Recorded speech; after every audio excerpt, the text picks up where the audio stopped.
بسم اللہ الرحمن الرحیم، السلام علیکم۔ اس ویڈیو میں بھی ہم بات کریں گے امریکہ میں ہونے والی تبدیلی، جو بائیڈن کی فتح، اس کے بعد کی صورتحال۔ اور ویسے تو بہت سارے پہلو ہیں جن پر بات ہو سکتی ہے، لیکن اس ویڈیو میں ہم دو پہلوؤں پر بات کریں گے۔ ایک تو معروف خبر رساں ادارے AFP نے دعویٰ کیا ہے کہ جو بائیڈن کی فتح جو ہے وہ اسرائیل کے لیے بہت بڑا دھچکا ہے۔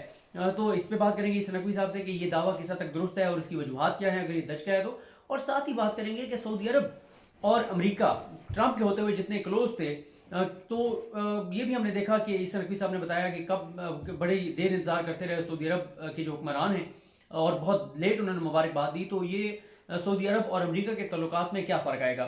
بہت شکریہ عیسیٰ نقوی صاحب۔ پہلے تو یہ بتائیں کہ AFP کا یہ جو دعویٰ ہے کہ یہ اسرائیل کے لیے، نیتن یاہو کے لیے دھچکا ہے جو بائیڈن کی فتح، تو اس بارے میں آپ کیا کہتے ہیں کہ کیوں دھچکا ہے؟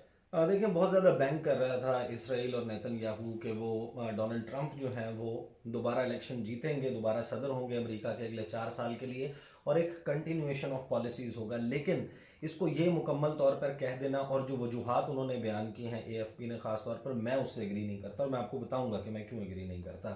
کہ AFP نے جو دعویٰ کیا اس میں جو انہوں نے وجوہات بتائی ہیں وہ وجوہات اس طریقے سے نہیں ہیں۔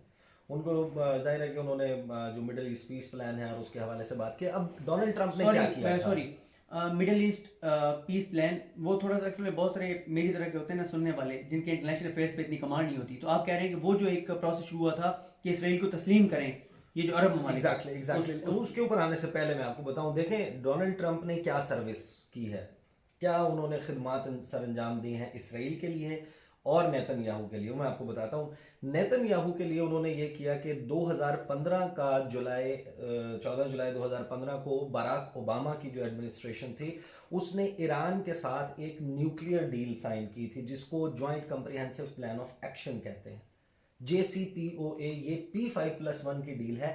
اس سے 2018 میں یونیلیٹرلی ڈونلڈ ٹرمپ نے پل آؤٹ کر لیا تھا، امریکہ نے وہ ڈیل چھوڑ دی تھی۔ وہ ڈیل تھی کیا؟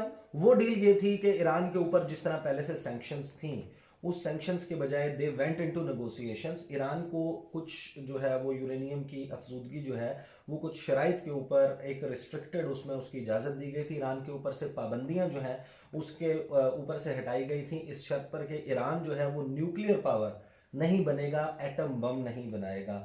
اور ان شرائط کے اوپر ایران کے پاس جب پیسہ آنے لگ گیا، اور بہت سارے خاص طور پر اسرائیل اور عرب ممالک یہ سمجھتے تھے کہ ایران اس ڈیل کا فائدہ اٹھاتے ہوئے ایٹم بم بھی بنا لے گا، اور اس کے پاس جو پیسے آ رہے ہیں ان پیسوں سے وہ حزب اللہ سمیت بہت سارے ایسے گروپ ہیں جن کو عام کرے گا، یمن میں پیسہ لگائے گا، اور اس کی بنیاد کے اوپر ان کی سلامتی کو خطرہ، اور خاص طور پر اسرائیل کو لگتا ہے کہ اسرائیل کے لیے اس خطے میں سب سے بڑا جو خطرہ ہے وہ ایران ہے۔ ڈونلڈ ٹرمپ نے اس ڈیل سے پل آؤٹ کیا تھا 2018 میں یونیلیٹرلی، اور اسرائیل اس کے اوپر بہت خوش ہوا تھا، ایران کے اوپر سینکشنز بہت زیادہ لگاتی تھی۔ دوسرا کام جو سروس کی انہوں نے ڈونلڈ ٹرمپ نے، اور بہت بڑی سروس کی، وہ یہ تھی کہ انہوں نے مقبوضہ بیت المقدس کو، یروشلم کو، انہوں نے انڈیوائیڈڈ یروشلم کو تسلیم کیا اسرائیل کے کیپٹل کے طور پر۔ یہ بہت پرانا اور بڑا اور مطالبہ تھا ان کا کہ تسلیم کیا جائے، اور اپنا جو سفارت خانہ ہے وہ یروشلم میں شفٹ کرنے کا اعلان کیا۔ یہ دوسرا انہوں نے بہت بڑا کام کیا اسرائیل کے لیے۔ تیسرا انہوں نے بڑا کام یہ کیا کہ انہوں نے جو ویسٹ بینک ہے، مغربی کنارہ ہے اور غزہ کی پٹی ہے، وہاں پر جو اسرائیلی سیٹلمنٹس ہیں اور جس قسم کی جو آباد کاری کے پلانز ہیں اس میں اسرائیلی موقف کی حمایت کی۔ تیسرا انہوں نے جو چوتھا انہوں نے بڑا کام کیا اسرائیل کے لیے، وہ تھا کہ جو گولان ہائٹس ہیں وہ سیریا کی بیسیکلی جو ہے وہ سے قبضے میں لی تھی۔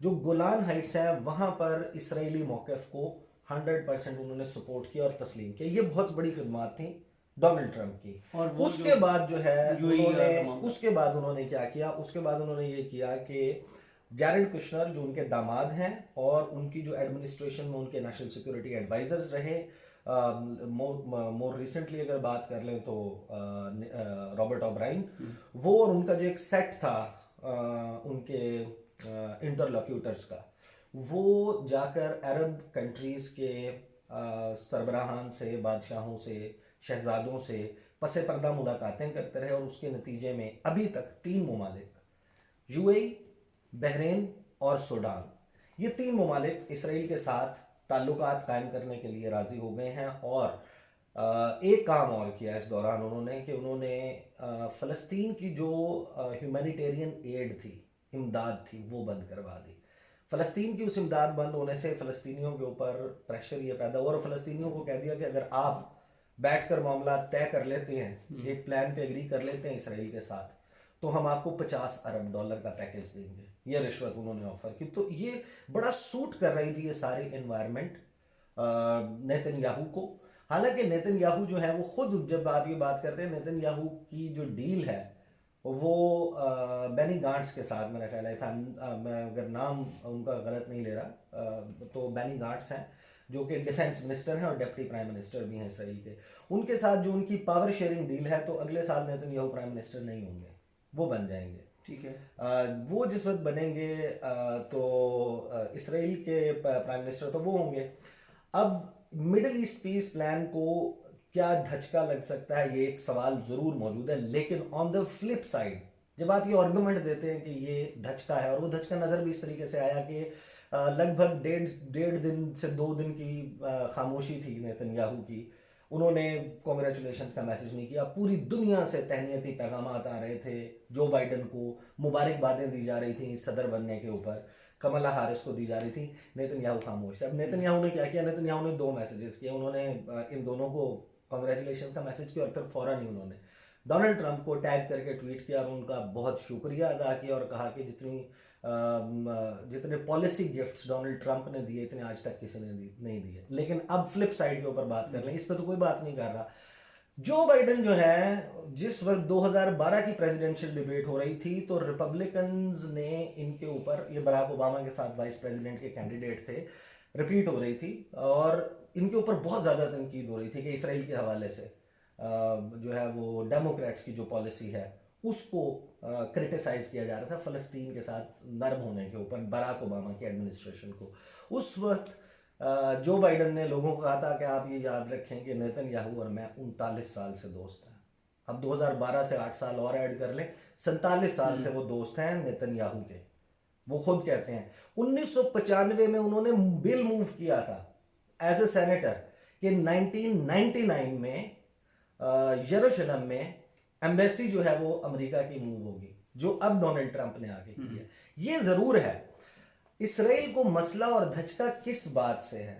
2 باتوں سے ہے. ایک، انہوں نے جو کہا ہے جو بائیڈن نے کہ میں joint comprehensive plan of action Iranian nuclear deal میں دوبارہ انٹر ہوں گا. ایک مسئلہ ہے یہ. اور دوسرا مسئلہ ہے کہ وہ فلسطینیوں کی امداد بھی بحال کریں گے، جس سے ان کی لائف لائن چلتی رہے گی اور وہ ریزسٹنس کرنے کے قابل ہوں گے. ابھی تو آپ نے کھانا پینا بند کر دیا نا، اور فلسطینی گھٹنوں کے اوپر آ جائیں گے. 1 سال 2 سال 3 سال کتنا وقت بندہ جو ہے وہ اس ایسے عالم میں رہ سکتا ہے؟ ایک تو وہ بحال کریں گے ایڈ، دوسرا وہ ظاہر ہے کہ جو خاص طور پر ویسٹ بینک ہے، مغربی کنارہ ہے، وہاں پر سیٹلمنٹس کے حوالے سے دوبارہ اپنے پرانی پوزیشن کے اوپر لے جائیں گے امریکہ کو. یہ مسئلہ ہے اسرائیل کو جو کہ ہو سکتا ہے. دوسرا ان کا، یعنی کہ جو تیسرا یا چوتھا ان کا ایک ذہن میں خدشہ ہو سکتا ہے کہ جو ایرانین نیوکلیئر ڈیل میں دوبارہ جانا ہے، اس کا مطلب یہ ہے کہ مڈل ایسٹ پیس پلان، جس کے مطابق 22 عرب سپیکنگ مسلمان ممالک نے تسلیم کرنا ہے اسرائیل کو، اور اسرائیل کے ساتھ تعلقات قائم کرنے ہیں، اپنے سفارت خانے کھولنے ہیں. وہ پلان پھر آگے نہیں چل سکے گا، کیونکہ وہ کہیں گے کہ یہ ایران کو نیوکلیئر پاور بننے کی راہ میں جو رکاوٹ تھی اس کو ختم کر رہا ہے جو بائیڈن. تو ہم کس طریقے سے اسرائیل کو تسلیم کر لیں؟ ہم اسرائیل کو تسلیم کریں گے، ایران سے ہمیں پھر خطرہ ہوگا. تو یہ وجہ ہے کہ جس کی وجہ سے اسرائیل کے لیے پاسبلی دھچکا ہو سکتا ہے. تو I partially agree with the argument, لیکن جو بائیڈن ہیں ان کو کوئی دودھ کا دھلا ہوا نہ سمجھا جائے. ان کا ٹریک ریکارڈ موجود ہے. ان کا ایک دورہ بڑا مشہور ہے جس میں انہوں نے جا کے باقاعدہ سب سے پہلے یہ بات کی تھی کہ ہم جو جوئش سیٹلمنٹ ہے اس کے حوالے سے، جو یہودیوں کی آباد کاری کے حوالے سے، ان کا بڑا کلیئر سٹینس ہے جو بائیڈن کا. بالکل ٹھیک ہے. اچھا، اب ہم آ جاتے ہیں سعودی عرب کے اوپر، کہ سعودی عرب کے لیے جو ہے وہ جو بائیڈن کی کامیابی کتنا بڑا دھچکا ہے.